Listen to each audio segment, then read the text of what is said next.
अस्सलामु अलैकुम वरहमतुल्लाहि वबरकातुहू। शुरू करते हैं खुदा के नाम से जो कि इस पूरी कायनात के मालिक है। अभी चंद दिन पहले एक हादसा सामने आया जिसमें एक आदमी ने हरम शरीफ के सामने से आत्महत्या यानी सुसाइड करने की कोशिश करी। जब उसने सुसाइड करने की कोशिश करी तो एक सिक्योरिटी गार्ड वहां पर आई और उन्होंने उसे पकड़ा, उसे बचा लिया, लेकिन सिक्योरिटी गार्ड को बहुत ज्यादा चोट लग गई। तुरंत उन्हें हॉस्पिटल पहुंचाया गया और अब वो दोनों हॉस्पिटल में एडमिट है। जब ये खबर सामने आई तो सबसे पहले तो यकीन ही नहीं हुआ कि हरम शरीफ जिसका हम जाने का सपना देखते हैं, अल्लाह के सामने गिड़गिड़ा के दुआ मांगते हैं, या अल्लाह हमें एक बार काबा शरीफ के सामने खड़ा कर दे, एक बार हमें अल्लाह के घर बुला ले। लेकिन जब ये हादसा सामने आया, उस आदमी ने हरम शरीफ के सामने कूदने की कोशिश करी, अचानक से यकीन ही नहीं हुआ। जब ये खबर आई तो सोचा आप लोगों को कुछ बता दिया जाए। सबसे पहले तो हम उस सिक्योरिटी गार्ड को सल्यूट करते हैं जिन्होंने उनकी जान बचाई। ये एकदम परफेक्ट एग्जाम्पल है कैसे खुद की बिना परवाह किए दूसरों की जान बचा लेना, दूसरों के बारे में परवाह करना। 40 लाख लोग नमाज पढ़ सकते हैं हरम शरीफ में और वो उस भीड़ को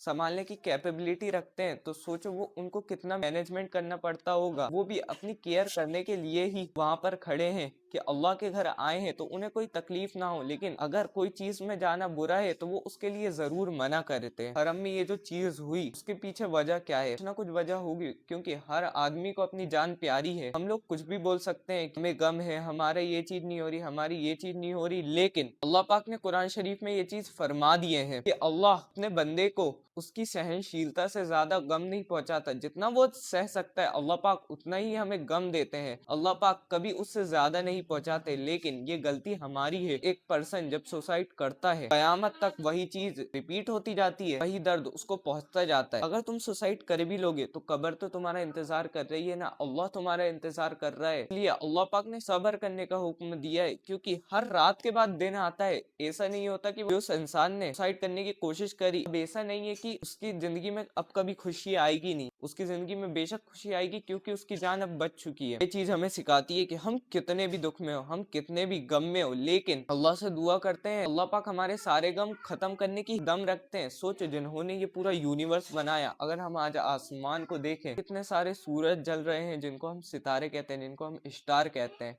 वो सब बनाने वाला क्या हमारी दुआ कबूल नहीं कर सकता? उसकी नजर में तो हमारी दुनिया एक मच्छर के पंख के पैरासाइट के जितनी भी नहीं है, उसके नजर में हमारी दुनिया, फिर क्या वो हमारी दुआ कबूल नहीं कर सकता? इसलिए हमेशा अपनी परेशानियां अल्लाह के सामने रखो, अल्लाह हमें माफ कर सकता है। चलो मैं आपको एक किस्सा सुनाता हूँ कि अल्लाह हमारी दुआ कैसे एक्सेप्ट कर सकता है। एक बूढ़े थे, उनका टाइम करीब आ चुका था, उनकी डेथ करीब आ चुकी थी और वो हॉस्पिटल में एडमिट थे। तभी कुछ जमात के लोग आए और उनके पास बैठे, उन्होंने उन्हें बातें बताए। वो बूढ़े व्यक्ति को इतनी अच्छी लगी ना बात कि उन्होंने वहीं पर इस्लाम एक्सेप्ट कर लिया और उसी दिन उस बूढ़े आदमी की डेथ हो गई।